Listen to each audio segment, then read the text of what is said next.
Hey everybody, this is Steve Moore, owner of Run More, a brick and mortar running shop located in Westminster, Maryland. Thank you so much for checking in and tuning in and checking out our reviews. If you like what you see, give us a like and subscribe. It certainly helps us find new people out there. We're recording this in the end of September, and we're going to be talking about the new Bondi X from Hoka that's coming out in October of 2021. You may have noticed that I just called it Hoka and not Hoka One One because they have dropped the One One and we are now just Hoka, which is great for us. We have a lot of people that come in the shop and I'll say, you know, which Hoka have you run in before? And they'll say, the One One. I'm like, well, that's not really a model. And people are always confused by that. So they're dropping the One One or the One One and it's now just Hoka. So this is a brand new shoe from Hoka, and they've put out a bunch of new stuff this past year. So this is a first of its kind. The Bondi X is a carbon-plated max cushion neutral shoe. It's a mouthful, but this shoe is going to be a shoe for like your long distance stuff, and something that you could race in. I'm really cautious the way I'm prefacing this because it's very different from what I expected. I got a chance to see this in January of 2021, and I was really excited about it. Like, I had an idea that this is going to be like a super fast, rocket-powered Bondi that's going to be like a great marathon, 50K road shoe, fast, but still super comfortable and super protective and cushioned along the way.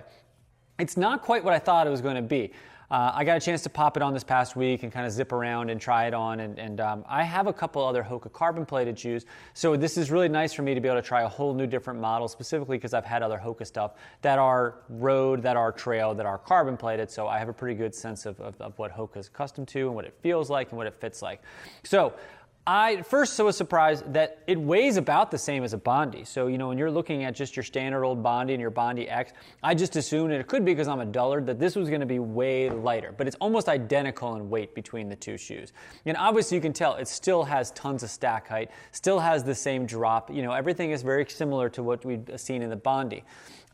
So I guess I was expecting a shoe that was going to be so different from the Bondi, you know, sharing the name and sharing some of the geometric design to it, but fitting and feeling totally different. That's not quite what I got.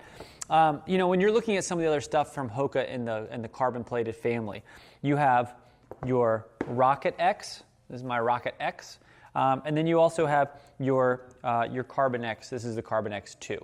So these were two different carbon plated shoes that Hoka has put out.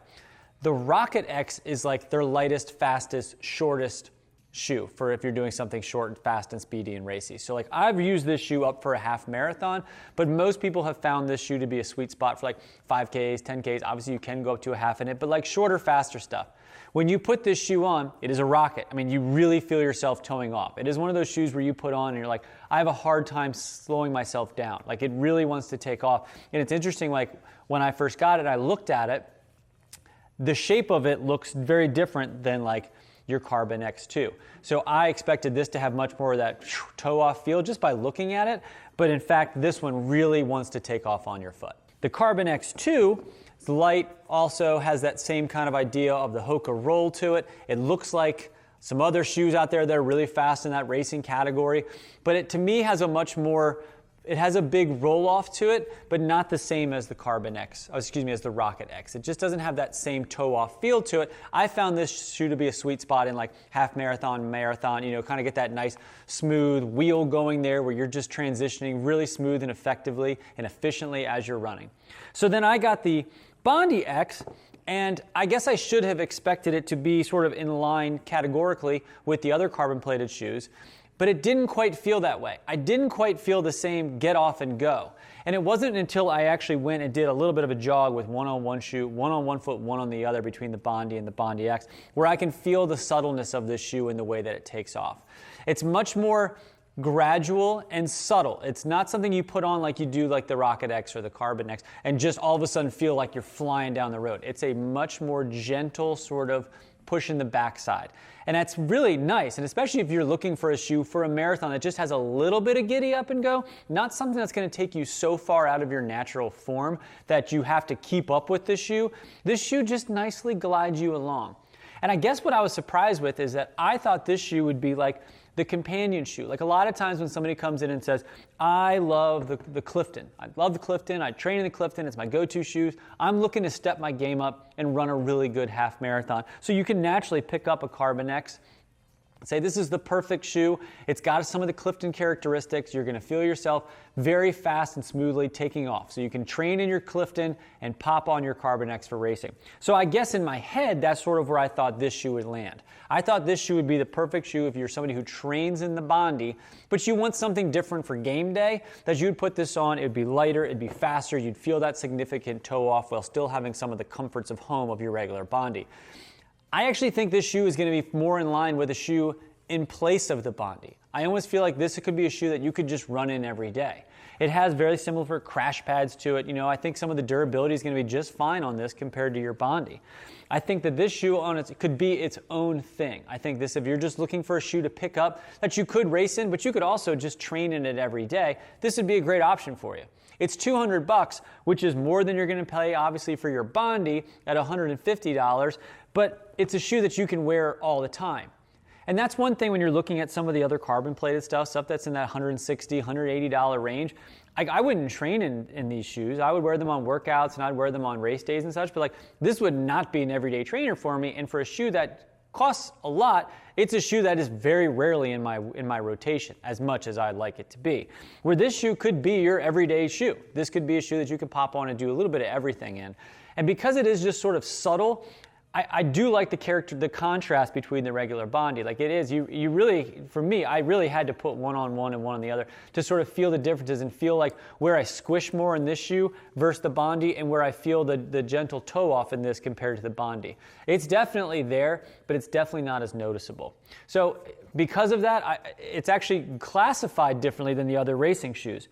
When you're looking at some of the shoes from Hoka, they have sort of different categories. They have stuff called like the Glide and stuff called the Fly, and it's just an easy way when you're looking to find a shoe like where you fall on the Hoka family to figure out what shoe lines up for you. So I assume because it was a carbon-plated shoe that this would be in the same category as the other carbon-plated shoes, and it's not. This shoe is listed in the Glide family. So this is actually listed in the same family as your Clifton and as your Bondi. So it kind of threw me at first because I was like, well, this is a racing shoe. It's carbon plated. This is designed to be your Fly category. And it's not. Hoka has sort of, I guess, almost acknowledged the fact that this shoe isn't necessarily a race day shoe, even though, at least for me, when I hear carbon plated, I was sort of accustomed for something for like for race day type activities. This could be your everyday shoe. Some of the things that are different on the fit, though, it does have some of the same things that I've noticed on the other carbon-plated stuff from Hoka. Specifically because it has not nearly as padded as a collar to it as you find in the Bondi. Aesthetically, they sort of look similar, but it has a very different upper feel to it. That's one thing I've noticed on some of my carbon stuff from Hoka is that I feel like when I tie myself to get myself secure, I can really feel the collar around this shoe, and sort of the same way with this. It's not uncomfortable, but it's not nearly as plush around my foot as I feel in the Bondi. The upper also is nice and breathable compared specifically to the Bondi. That's one thing I say with the Bondi. It doesn't have as much flex to it, and it's very kind of heavy, where this definitely has that sort of light upper that you're kind of accustomed to on some of the other faster stuff in that shoe. You can feel the carbon plate through the forefoot. You can kind of feel that difference in the way that you squish in this shoe compared to the Bondi as well. Like it definitely has that feel to it, but not quite as some of the other carbon plated stuff into it. I will also say, we just in sort of a Hoka in general question, the Bondi is listed as their most cushioned shoe. And this, obviously, looking at it, obviously you can tell it's a very cushioned shoe. But as far as like a squishy, soft shoe, I still don't think this is the softest shoe that Hoka has. People will come in and say, like, give me the most soft, squishy Hoka shoe. And, again, you should think that like the Bondi and such is going to be that. But I have always found, because the Bondi is almost sort of a dense feel to it, where stuff like the Clifton is a little more airy to me, that I feel squishier, even though it's considered a mid-cushion shoe versus a max cushion shoe. I find that the squish in the mid-cushion is nicer than the feeling of the Bondi or the Bondi X, where you almost feel sort of on top of this, where sometimes with the Clifton you can kind of feel like you're sinking into the shoe. So this is sort of closer to that standing on top of all of this nice cushion than feeling like you're sinking into it, like you're in the middle of all this marshmallow. You're sort of sitting on top of it with just this nice plate through it that just pushes you nicely, subtly through your transition. It's going to work with you. It's not going to feel like this totally awkward foreign shoe on your foot where your body is not used to that transition. Pop it on your foot, run, train in it, put it on a race day for your marathon. It's going to be an awesome option for you. It's $200, and if you get it through our site, we'll ship it out for free, and you'll knock 10% off. You'll save $20 on this pair of shoes right here. Available October 1st. If you have any questions on the Bondi X or any Hoka stuff in general, I feel like we're pretty knowledgeable on Hokas here at Run More. We've been carrying them for 7 years now, so we've seen a little bit of everything come down the pipeline from Hoka, and I run in Hokas a lot, so I always feel like this is a shoe I'm very comfortable answering questions on. So if you have any, feel free to leave it down below. Again, give us a like and subscribe. We certainly appreciate it, and we'll have a link down there to buy this shoe from our website as well. Thank you so much, and as always, stay safe and happy running out there.